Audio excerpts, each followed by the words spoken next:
Today, we're talking to Daniel Martin, the author of Alethea's Dreams.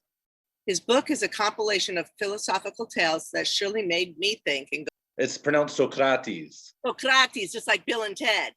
Yeah, exactly. Yeah. Oh, I actually wrote some questions down for you so that we can get started with this, and then we can just have a conversation, all right? Yeah, sounds great. Okay, so hi, everybody. Say hi to Daniel. I haven't finished your book yet. I'm about a little over halfway through. The stories I read, oh my gosh, I loved Domino. It's the first story in the book, but I loved it.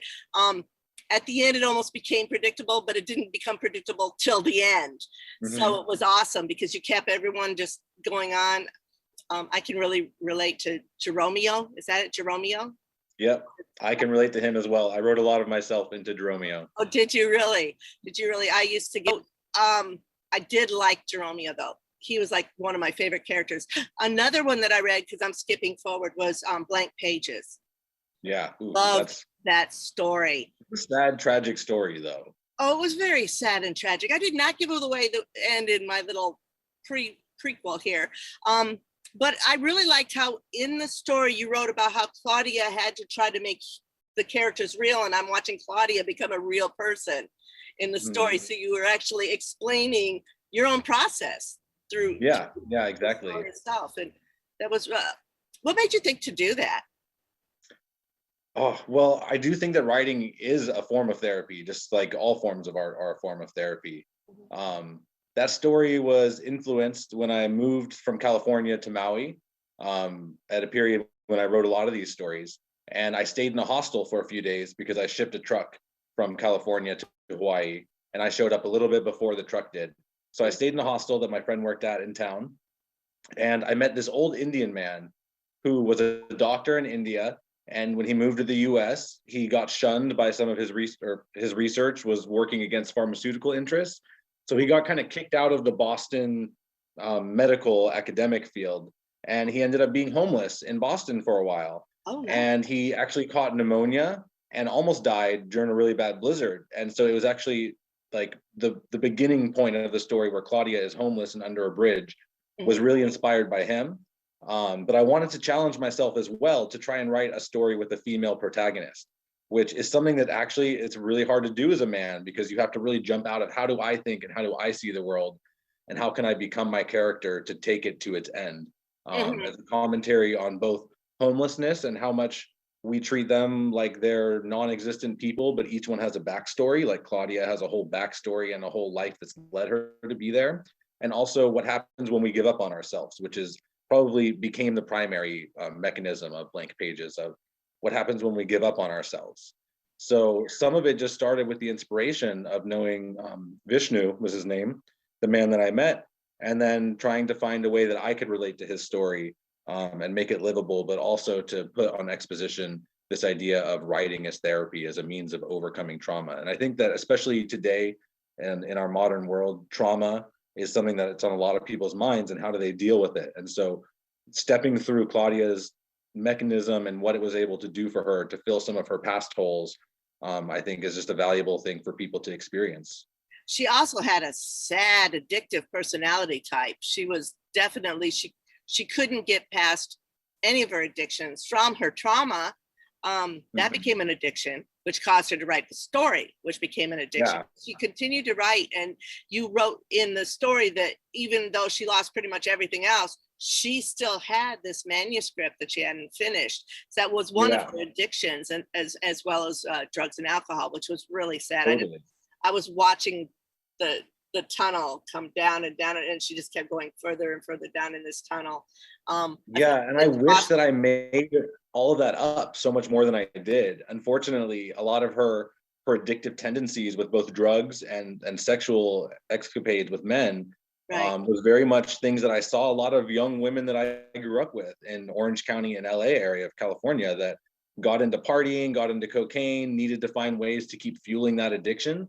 And the mechanisms that Claudia goes through to fill those addictions was very much written from real life experiences of people that I've known throughout my life. No wonder it was so relatable. I mean, with Claudia too, you can tell that the nature of her relationship with her dad and the way that he treated her like she was an object.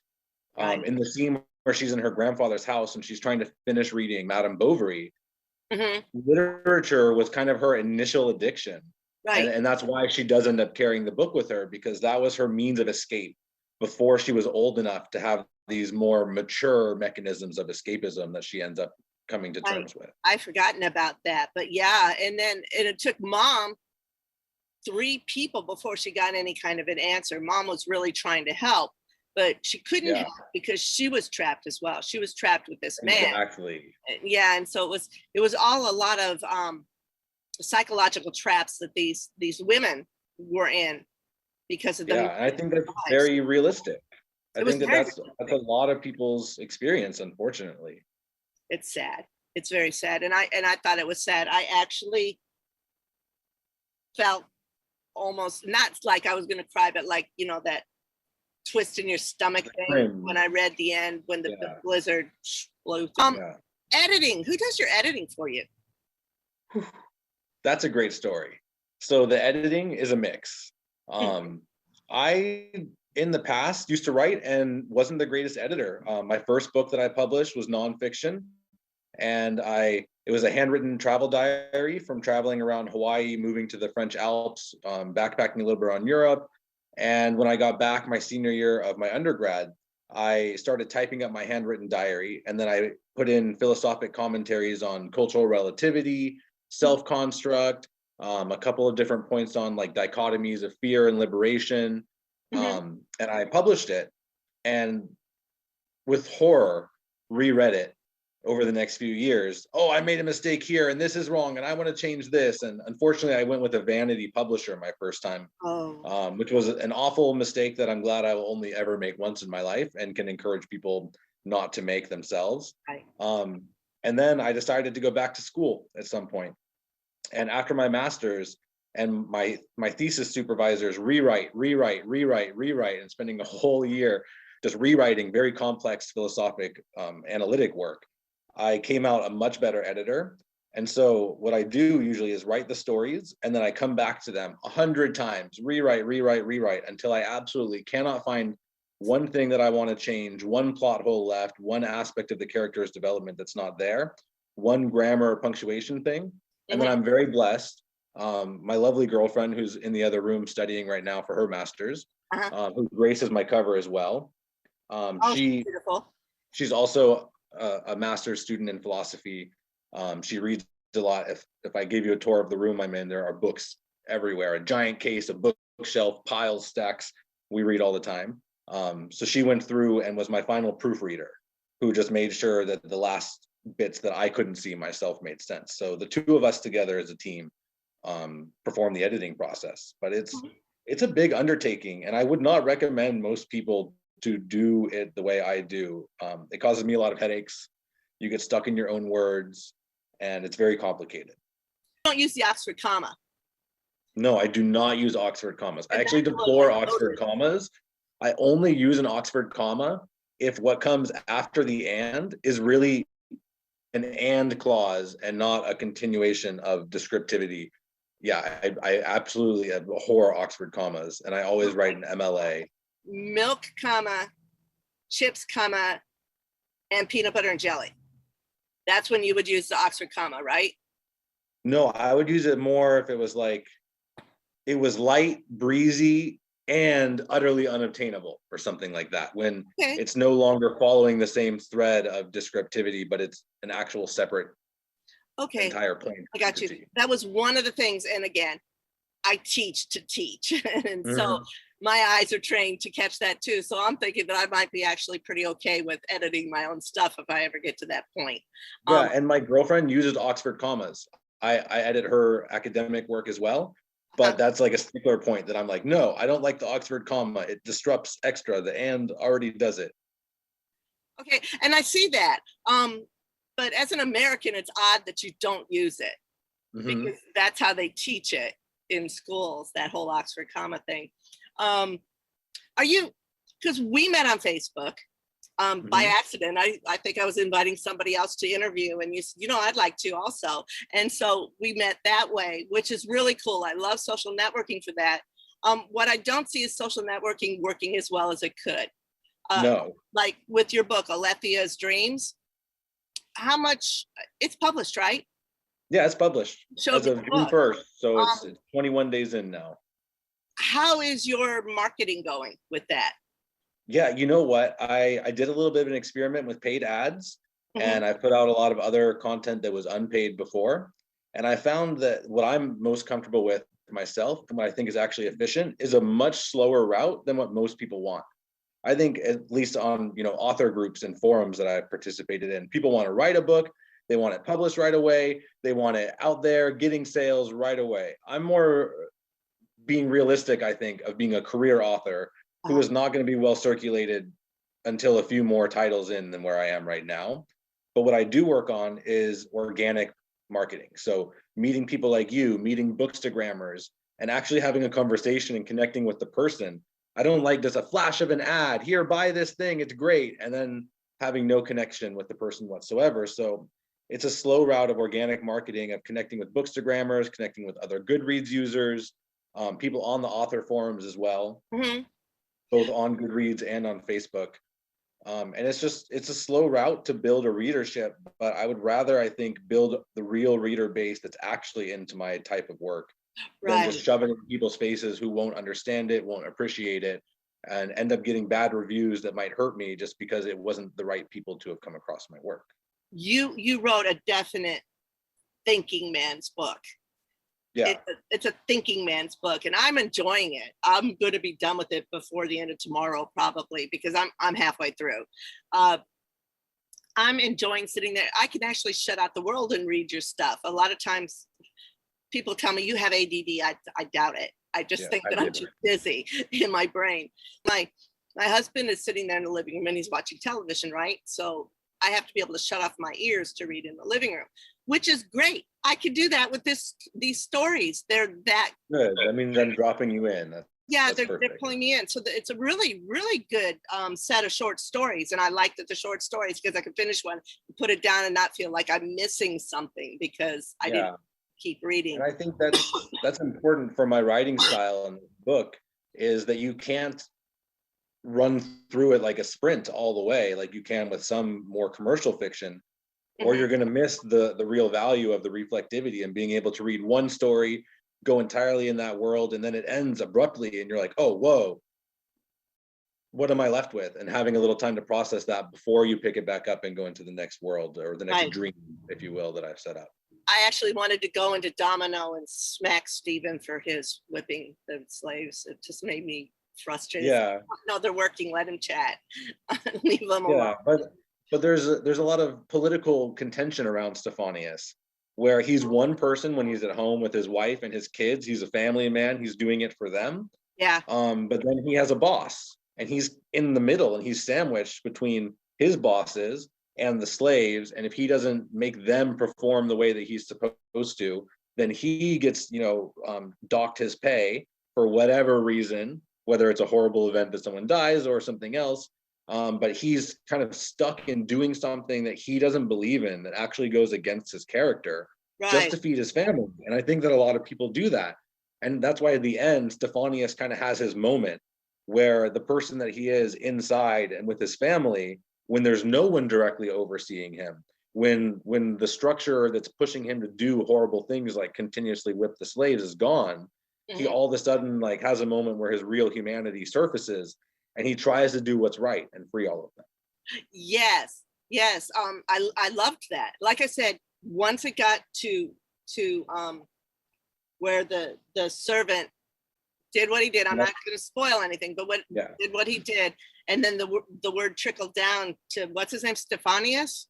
Stephanius, the slave. Yeah, the Stephanius. slave Uh, master. Yeah, uh, I could start seeing because I saw his personality at home, and I saw his regret, and I saw that he didn't want to do what he was being compelled to do.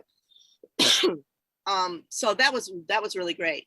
Now I've got a question about process. You've heard the term pantser, right? Have you heard answer. pantser? It's somebody who just sits down and starts typing. Yeah, Organization, no, and that's actually what it turns out I am, is a pantser writer. I write from the seat of my pants. I don't sure. organize. I don't outline. Uh, Probably because my characters, I want them to live their life.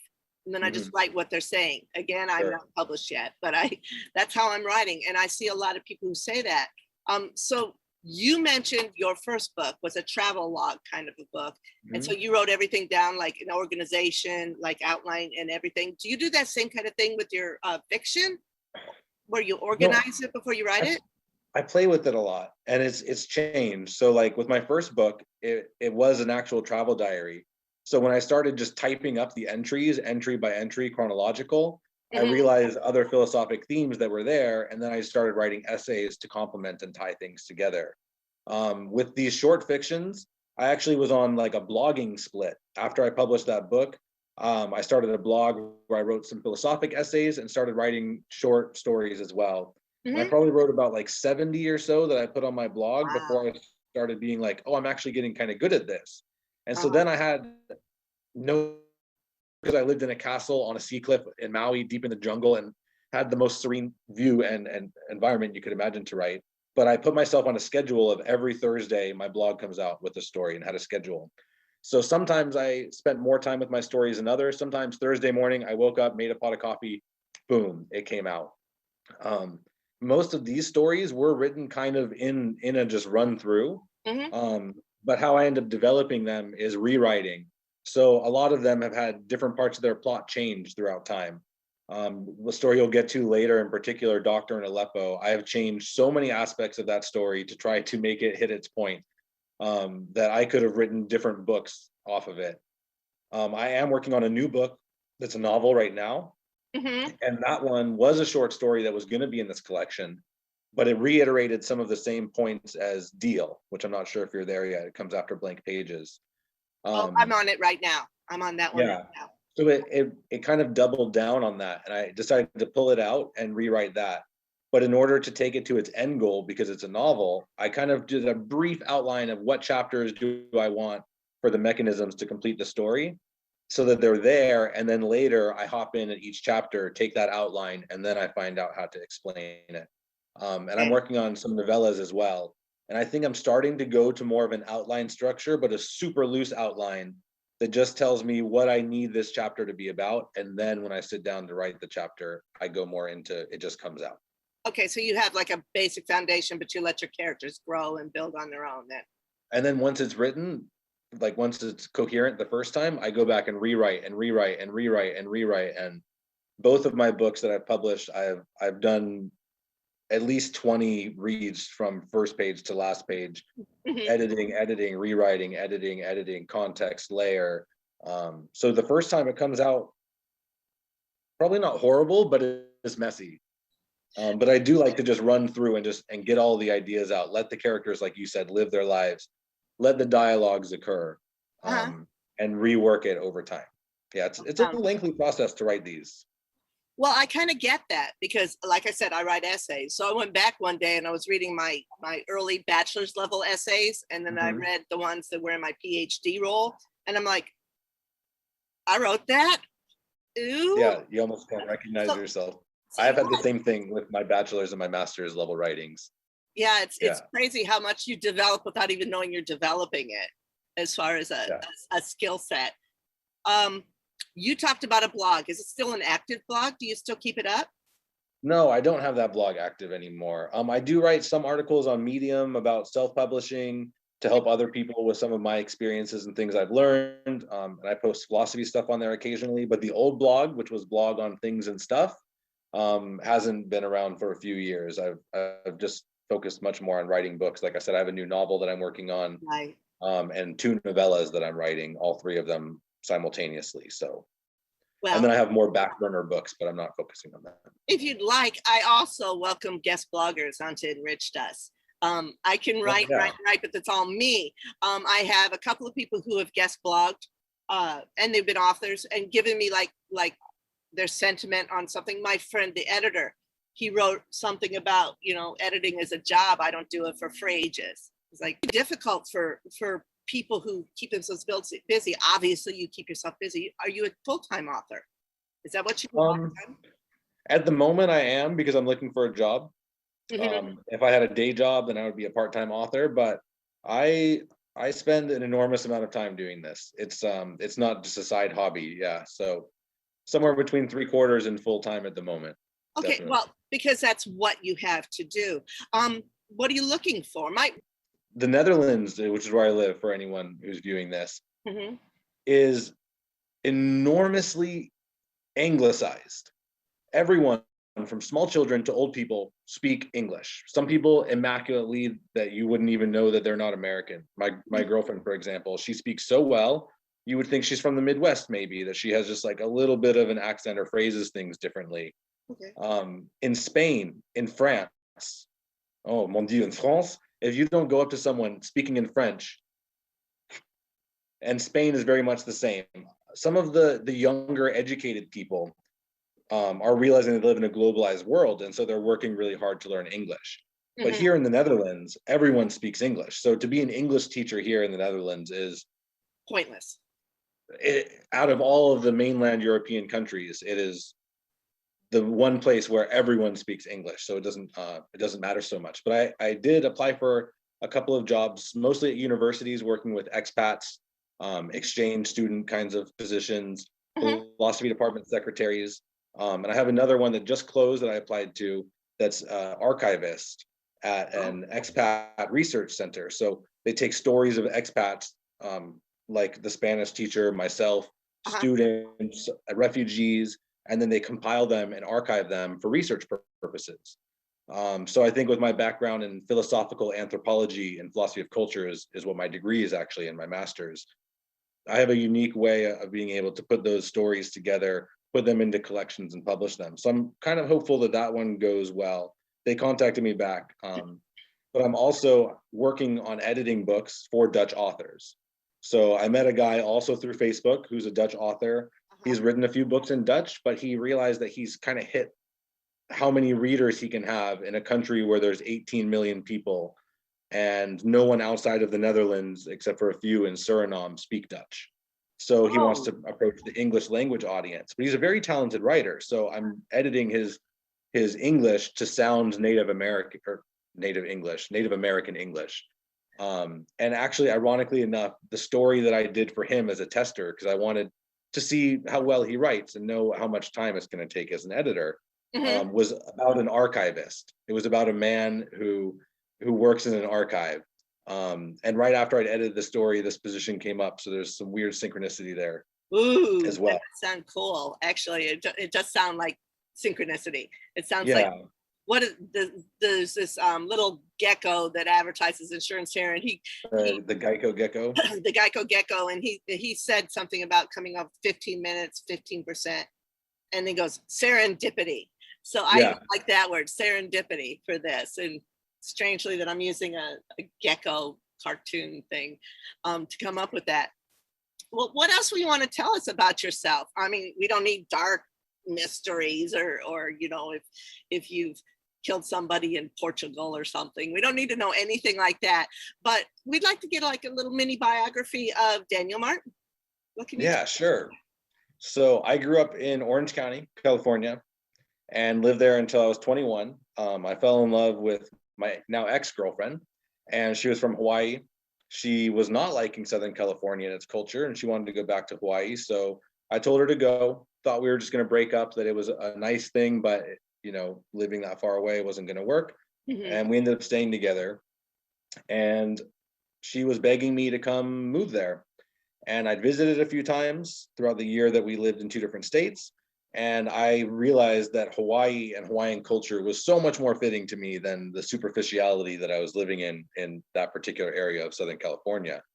But I told her I'm only going to move if I can continue a school. So I applied to University of Hawaii, got in, ended up moving there, and we only lasted another year together when I moved there.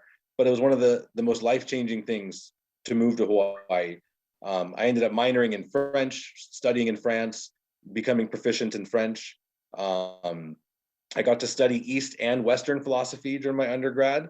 Got to hike, go to the beach, lived a really awesome full life of music, hanging out with artists, swimming all day, doing yoga, hiking to waterfalls. And I really grew to be steeped in the natural environment. And the first day that I moved to Hawaii, my ex-girlfriend had finals. I moved the last week of the semester before I started. Yeah. And one of my best friends who did the cover art actually for my first book was also studying art at University of Hawaii. And so was her little brother. So I didn't really know anyone. The girls were both in finals, but my friend's little brother wasn't. So I went to go hang out with him in his dorm room while I waited for my girlfriend to take a test. And halfway through our conversation there, this guy walks into the dorm room. It's his roommate. Mhm. And he was a really cool guy. We got along. You meet people sometimes and you just know that there is like a click where your personality, their personality just really mesh. And so that was my friend's roommate. He and I just meshed. And I remember looking at him being like, man, you know what? You and I are going to be really good friends. I can just tell. So we ended up becoming good friends through having the same friend group. Later, I moved into the dorms and we ended up living a floor off from each other and hung out at each other's place all the time. And then a few years later, after I graduated, I moved from Oahu to Maui and we were housemates. And then I left the island. I loved Maui, but my grandma was very sick and was dying. So I went to go spend time with her in the last days of her life and then repair her house for my family as well. But then I got the opportunity a few years later when I published my first book to move back and caretake his parents' property, which is when I got to live in the jungle, completely free from all the confines of society that we're usually steeped with, and to just live a really natural, simple life. And I learned how to fix things and be the maintenance guy for all the rental units there, and really found my groove and my niche when I lived on Maui and when I wrote most of the stories of this book as well. And so I have always loved hiking, surfing, mountain biking, downhill longboarding, being in nature. And life, I think, takes us on different paths that we didn't see coming. And right now I live in Den Haag, or The Hague, just down the street from Parliament, down the street from all the embassies. It's a huge city and very out of nature, but it's all a resource for me to remind me of what really is valuable and important in life. So a lot of this book is about reconnection from self to self, self to other, self to nature, and self to world, and rekindling that and pulling people out of going through the motions. And I think that in my own life, having gone through ebbs and flows of being in nature, being in the city, having nothing to do and ultimate freedom, having everything to do because you're a grad student or you're an employee or life in general, that I guess if anything, I surf back and forth on the waves in life through deep time spent with nature, growing plants. I built a small farm last year in California, had chickens, huge garden, did an experiment to see how much of my own food I could grow. How'd that go? Then back into the city, it went great. I had about 80% of my food was self-produced. Wow. Finding ways not to be reliant on systems that we have that, as convenient as they are ruining our potentials to take care of ourselves, ruining our connections to each other, ruining the planet. And those are things that really pull at my heartstrings. So yeah, I've always woven myself back and forth from California to Hawaii to California to Hawaii to Europe to California back to Europe. I'm on my third round in Europe and my second here in the Netherlands, and always having this dynamic tension in life of being in nature and being out of it, and always trying to seam the two back together and rework them into something that's not only valuable for my own life experience, but for other people to question for themselves. Is living in civilized society where we're destroying the planet, destroying its resources, and disconnected from so much of what makes us human worth it? And that's a lot of the influence for Domino of everyone is a slave. Is part of what I was trying to say with that. And everyone is working in this order of civilization where they're trying to get their meal, they're trying to get their safe place to sleep, but at what cost? And food. Yeah, and even So that one. yeah, that's a little brief and quick synopsis of my life. That if we ever have that zombie apocalypse, you're gonna survive. There's so much calm and so much peace. And I think that with how much everyone is so centered in the cities these days, that people don't even understand what they're missing.